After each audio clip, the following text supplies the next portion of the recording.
할렐루야. 8월 21일 월요일 새벽 기도를 시작하겠습니다. 사도신경으로 우리의 신앙을 고백하시겠습니다. 나는 전능하신 아버지 하나님 천지의 창조주를 믿습니다. 나는 그의 유일하신 아들 우리 주 예수 그리스도를 믿습니다.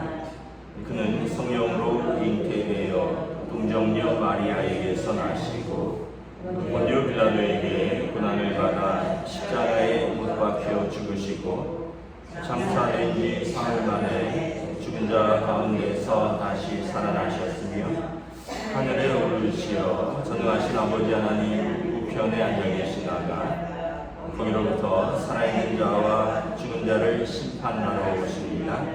나는 성령을 믿으며 거룩한 공교회와 성도의 교제와 죄를 용서하는 것과 몸의 부활과 영생을 믿습니다.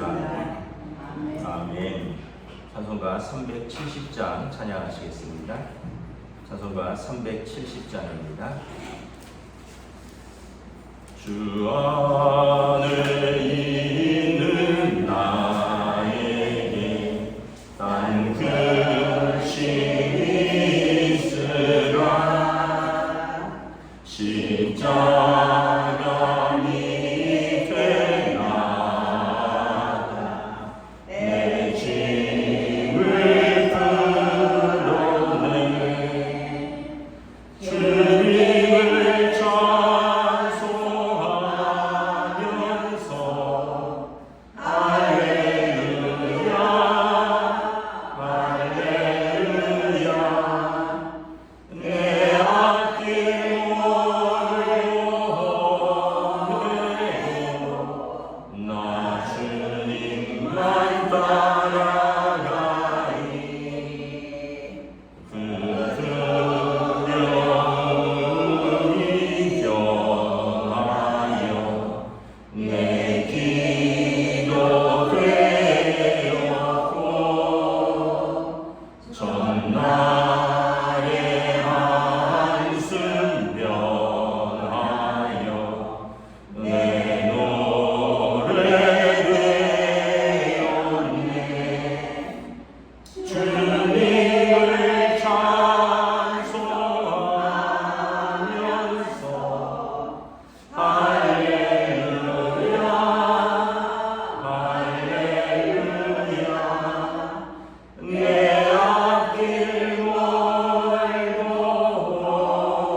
나 주님만 따라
사도행전 24장 24절에서 25장 12절까지 말씀입니다. 사도행전 24장 24절에서 25장 12절까지 말씀입니다. 다 찾으신 줄 알고 저와 여러분들이 한 절씩 교도하도록 하겠습니다. 수일 후에 벨릭스가 그 아내 유대 여자 드루실라와 함께 와서 바울을 불러 그리스도 예수 믿는 도를 듣거늘 바울이 의와 절제와 장차오는 심판을 강론하니 벨릭스가 두려워하여 대답하되 지금 가라 내가 틈이 있으면 너를 부르리라 하고 동시에 또 바울에게서 돈을 받을까 바라는 거로 더 자주 불러 같이 이야기하더라. 이때가 지난 후 부르기오 베스토가 벨릭스의 소임을 이어가더니 벨릭스가 유대인의 마음을 얻고자 하여 바울을 부유하여 주리라.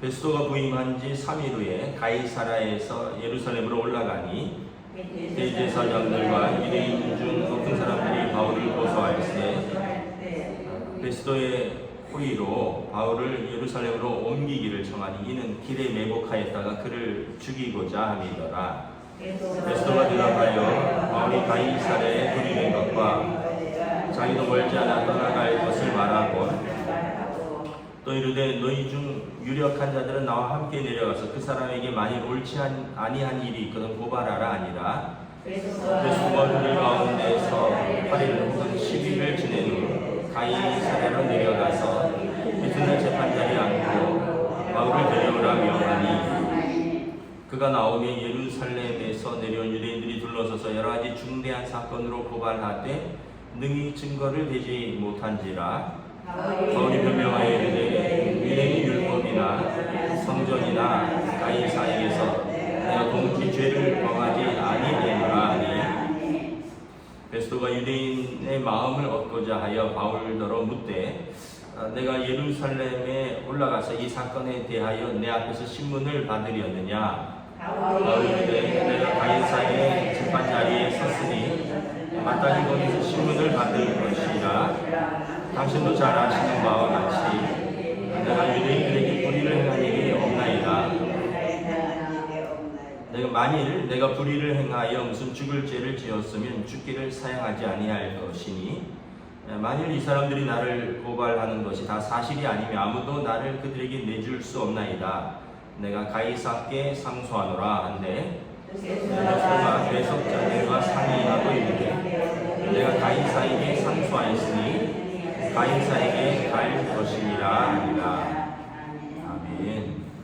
할렐루야. 새로운 한 주 또 새로운 하루가 시작됩니다. 하나님께서 은혜와 평강으로 함께해 주시기를 축복합니다. 지금 바울 사도가 총독 관저가 있는 가이사라에 와서 재판을 받고 있죠. 총독은 벨릭스인데 24절에 보면 아내가 유대 여자 드루실라입니다.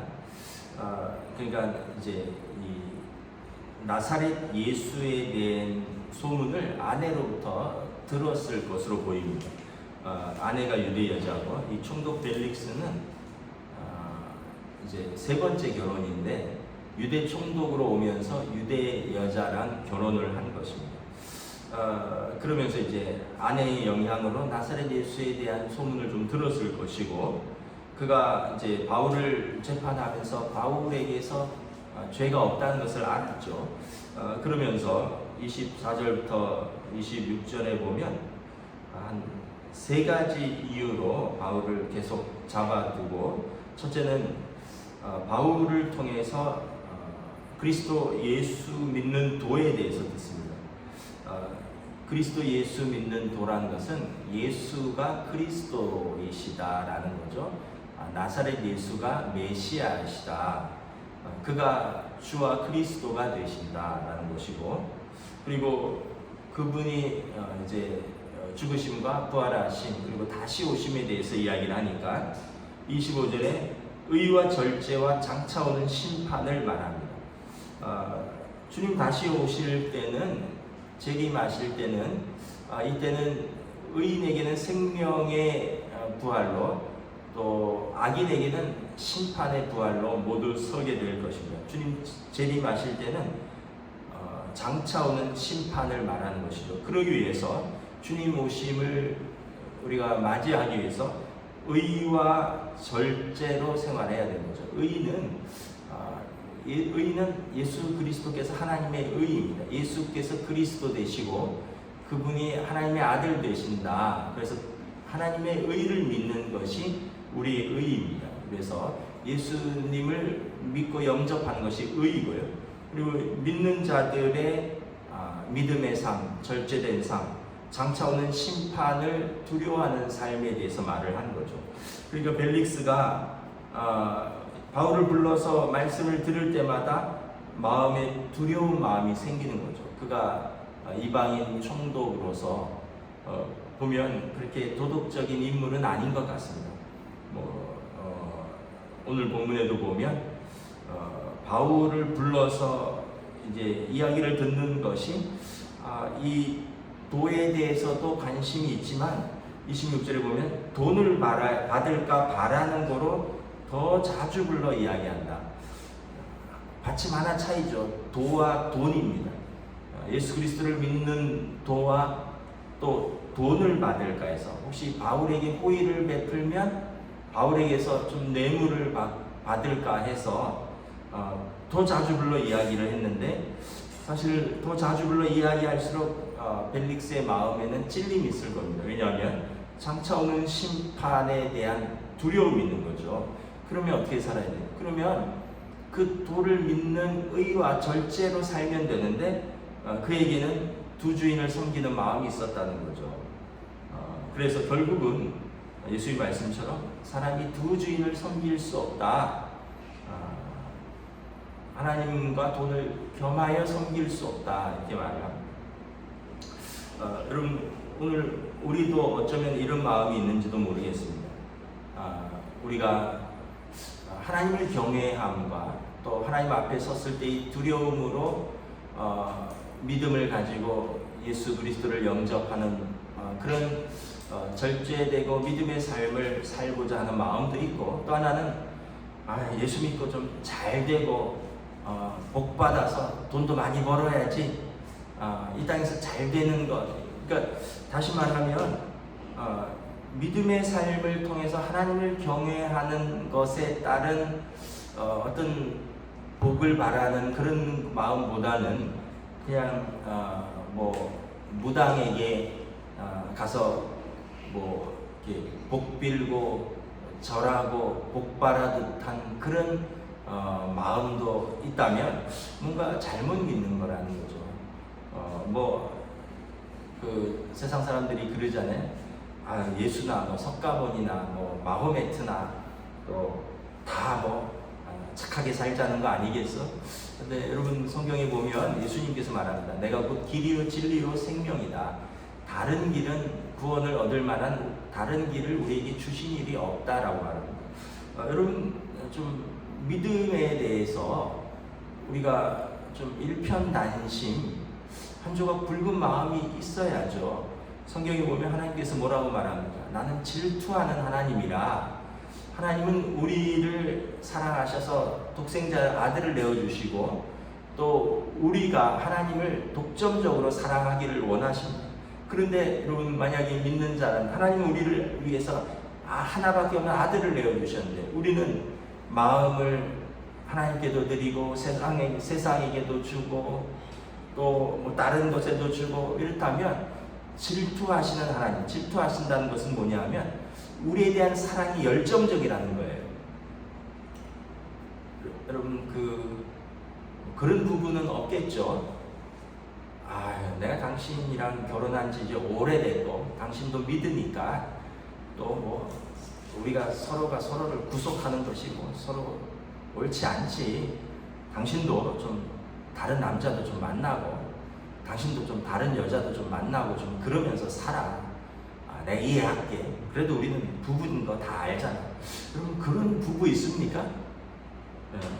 여러분 부부라면 죽기 직전이라도 나만을 사랑하기를 원하는 거죠. 부부라면 어쨌든 그 결혼의 언약을 가지고 있다면 좀 나이가 들고 병이 들고 능력이 없고 그래도 그 사람은 나에게 속한 사람이고 나는 그에게 속한 사람이고 이것이 언약이고 이것이 사랑이지. 아이고 우리가 결혼 40년 50년 살았는데 당신은 당신대로 좀 밖에서 좀 다른 사람도 만나보고 나도 좀 만나보고 그래도 우리는 이상이 없어. 이러면 비정상이죠. 여러분 하물며 세상의 사랑도 그것은 옳은 사랑이 아니고 비정상인데 하물며 사랑의 원천이시고 사랑의 근원이시고 사랑 그 자체이신 하나님 앞에서 우리가 두 주인을 섬긴다는 것은 있을 수 없는 거죠. 질투하신 하나님이 용납하실 수 없는 거예요. 하나님도 사랑하고 세상도 사랑하고 또 다른 것도 사랑하고 다른 이도 섬기고 저기 가서도 절하고 여기 가서도 예배드리고 이런 것은 하나님이 용납하실 수 없다는 거죠. 결국 벨릭스는 그가 예수 그리스도에 믿는 도에 대해서 관심도 있었습니다. 그런데 의와 절제와 장차 오는 심판에 대해서 듣고 두려운 마음도 생겼지만 결국은 그는 이제 두 주인을 섬기는 거로 예수님을 영접하지 못하는 거죠. 그리고 27절에 보면 무죄인 줄 알면 풀어줘야 되는데 2년이 지나도록 계속 잡아둡니다. 자기 임기 내에는 바울을 풀어주고 싶지 않은 거예요. 새로운 총독이 브루기오 베스도가 자기 임기 이후에 오는 총독인데 그 사람한테 바울을 넘기고 재판을 질질 끄는 거죠.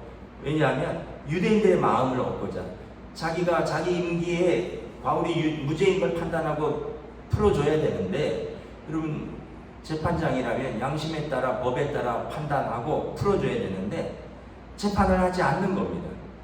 왜냐? 유대인들의 마음을 상하게 할까봐. 대제사장과 사내들인 공회가 고발한 사람이잖아요. 그러니까 유대 총독으로서 유대인들의 권력자들의 마음을 또한 상하게 할까봐 바울을 무죄인 줄 알면서도 2년이나 계속 구류하여 두면서 그러면서 가끔 돈이나 받을까 해서 바울을 또 불러서 이야기를 듣기도 하고 이야기를 들으면 또 두려운 마음이 생기기도 하고 또 물러가라 그러고 아주 복잡한 사람이죠. 결국은 결단을 내리지 못하는 거죠. 총독 빌라도도 그랬죠. 그가 예수님을 무죄인 줄 알았지만 유대인들의 소요를 두려워하여 예수님 군중들 앞에서 물을 가져와서 손을 씻고 나는 이 사람의 피에 대해서 무죄하다. 너희가 그의 피를 담당하라 하면서 예수님을 넘겨주는 거죠. 결국 그는 진리를 저버린 사람이 되는 것입니다. 이 벨릭스도 이렇게 한편으로는 진리에 대해서 관심도 있고 또 한편으로는 돈을 받을까 하는 마음도 있고 또 한편으로는 총독으로서 자기 자리를 지키기 위해서 유대인들의 마음을 살려고도 하고 결국은 아무것도 못하고 그에게 기회가 있었는데 그가 바울을 통해서 가까이서 2년이나 복음을 들으면서 예수님을 영접하고 그가 진리를 받을 수 있는 기회가 있었는데도 불구하고 그는 결국은 그 진리를 자기 발로 걷어찬 사람이 되고 말았습니다. 근데 여러분 생각해 보세요. 총독 임기는 2년이면 끝나는 거예요. 그리고 뭐 그 이후에 뭐 또 다른 자리로 갈 수도 있겠지만 그가 소신 있게 그가 결정을 했다면 그는 어떻게 보면 그 사실은 여러분 다음 자리를 생각하고 뇌물을 받기를 바라고 하는 것은 노후를 준비하는 마음이잖아요. 근데 그거보다 더 큰 게 뭐예요? 사후를 준비하는 거잖아요. 예수님을 영접했으면 그는 노후가 아니라 자기의 사후를 준비하는 것입니다. 장차 오는 심판에 대해서 그가 준비를 하는 건데 그는 결국 그 길을 잡지 못하고 그냥 자기 노후를 준비하면서 총독 임기를 잘 마치고 다음 자리를 생각하고 그 있는 동안에는 돈이나 좀 받아보려고 하다가 결국 자기 사후를 준비하지 못한 사람이 되고 마는 것입니다. 여러분 우리도 또 그런 마음들이 있잖아요. 뭐 다들 노후를 준비해야지. 근데 뭐 모르겠습니다. 어른들은 어떤 마음이 있는지 젊은 사람들은 노후를 준비해야지 하는 마음이 클 거예요. 근데 이제 70이 넘으시고 80이 넘으시고 이런 분들은 사후를 준비해야 되지 않으시겠습니까? 여전히 노후를 준비하시겠습니까? 여러분, 의와 절제와 장차 오는 심판을 두려워하시고 여러분 지금 믿는 그 예수님을 믿는 믿음 안에 든든히 서시기를 우리 주님의 이름으로 축복합니다.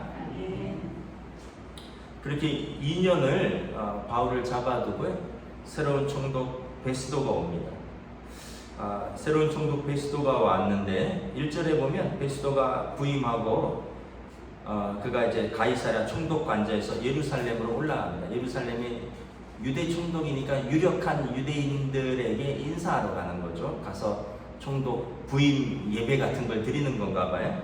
그러니까 2절에 대제사장, 유대인 높은 사람들이 다 와서 새로운 총독 베스도를 환영하면서 바울을 또 고소합니다. 그러면서 베스도에게 빌립보에 있는 바울을 예루살렘으로 옮겨서 사내들인에서 재판하기를 요청합니다.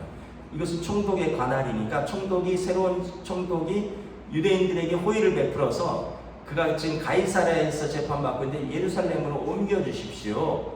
사내들인에서 재판하기를 원합니다. 라는 거예요. 근데 그 이유는 3절에 길에 매복하였다가 가이사랴에서 빌립보가 100km 정도 되는 거리라 했잖아요. 호송하는 와중에 죽이려고 한다는 거죠. 예전에도 죽이려고 했었는데 천부장이 군대를 동원해서 가이사랴까지 호송한 그런 일이 있잖아요. 여전히 여러분 이렇게 사람에 대한 미움은 이제 가실 줄을 모르는 거죠.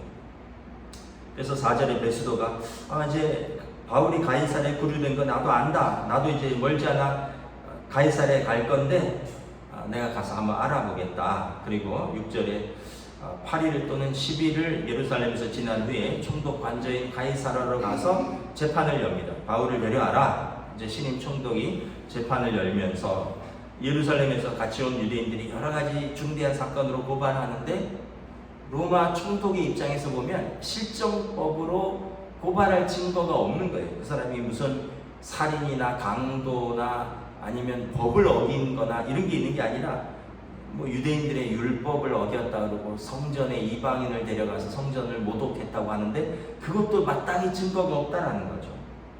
그러면서 이제 총독 베스도가 묻죠. 9절에 유대인들에게 좀 약속한 것도 있고 유대인들의 마음을 얻고자 하여 바울에게 당신 유대인이니까 예루살렘에 올라가서 재판을 받지 않겠느냐. 예루살렘에 올라간다는 얘기는 사내들인 공회에 가서 재판을 받으라는 거죠. 그 얘기는 난 유대인에게 너를 넘기겠다 이런 얘기입니다. 근데 바울이 이렇게 말합니다. 가이사랴의 재판 자리에 섰으니 나는 거기서 재판을 신문을 받을 것이다. 바울은 로마 시민이라고 했죠. 당당하죠. 로마 시민인데 나는 유대인이지만 로마 시민이다. 로마의 황제 앞에서 재판을 받겠다. 내가 유대인들에게 무슨 불의한 일을 했고 죽일 일을 했느냐. 나는 황제에게서 심판을 받겠다. 당신들이 재판에서 죄를 발견하지 못한다면 그럼 나는 황제에게 항소하겠다는 거죠. 결국 12절에 보면 11절 12절에 보면 총독 베스도가 배석자들하고 상의하고 그가 로마 시민이니 가이사에게 상소하였으니 가이사에게 갈 것이다. 로마로 보내겠다. 하나님께서 유대인들의 관계로부터 바울을 구하시고 그리고 바울은 로마로 가서 복음을 전하는 사명을 당당하게 감당하는 거죠. 여기 보면 우리가 한 가지를 알 수 있죠.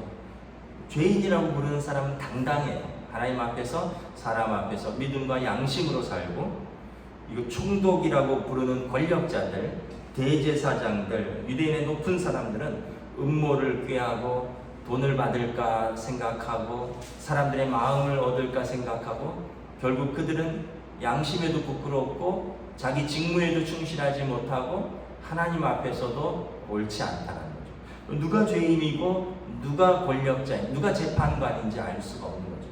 누가 대제사장이고 누가 대제사장이 고발한 죄인인지 알지 못하는 거죠. 결국 여러분 우리가 하나님 앞에 서 있다라는 이 담대함이 우리로 하여금 세상으로부터 사람으로부터 그리고 믿음으로부터 자유케 하는 것을 보여줍니다. 저 여러분들의 우리의 삶에 우리를 두렵게 하는 일도 많이 있고 우리를 에워싼 여러 가지 복잡한 일들도 있지만 하나님 앞에서 우리가 담대하게 믿음으로 설면 이 모든 것으로부터 우리를 자유케 하고 담대하게 세워주실 줄을 믿습니다. 기도하겠습니다. 하나님 은혜를 감사합니다. 바울의 계속되는 재판 속에서 바울의 무죄함이 드러나지만 총독은 놓아주지 못하고 또 유대인들의 마음을 얻고자 하여 무죄한 바울을 2년 동안 계속 감옥에 잡아두고 새로운 총독에게 넘기고 새로운 총독도 유대인들의 마음을 얻고자 하여 그를 예루살렘의 산헤드린으로 넘기고자 하는데 바울은 담대하게 복음의 도를 전하고 그들에게 하나님의 의와 절제와 다가오는 심판에 대해서 담대히 증거하고 또한 그가 로마 시민권자로서 나는 황제에게 갈 것이다 담대하게 증거함으로 인하여 총독들도 어찌할 수 없고 그리고 대제사장도 어찌할 수 없는 하나님의 사람으로서 사람과 하나님 앞에서 담대한 믿음을 보여주는 것을 바라봅니다. 우리들의 삶 속에서 우리도 또한 이러한 담대한 믿음을 갖기를 원합니다. 그러기 위해서 우리가 하나님 앞에 서 있다라는 이 믿음 그리고 하나님께서 우리를 도와주시고 우리와 함께 하신다는 이 담대함으로 오늘의 삶을 우리가 걸어나갈 수 있도록 성령님 인도하여 주시옵소서. 감사를 드리오며 우리 주 예수 그리스도 이름으로 기도드리옵나이다. 아멘. 하늘에 계신 우리 아버지의 이름을 거룩하게 하시며 아버지의 나라가 오게 하시며 아버지의 뜻이 하늘에서와 같이 땅에서도 이루어지게 하소서. 오늘 우리에게 일용할 양식을 주시고 우리가 우리에게 잘못한 사람을 용서하여 준 것 같이 우리 죄를 용서하여 주시고 우리를 시험에 빠지지 않게 하시고 악에서 구하소서. 나라와 권능과 영광이 영원히 아버지의 것입니다. 아멘.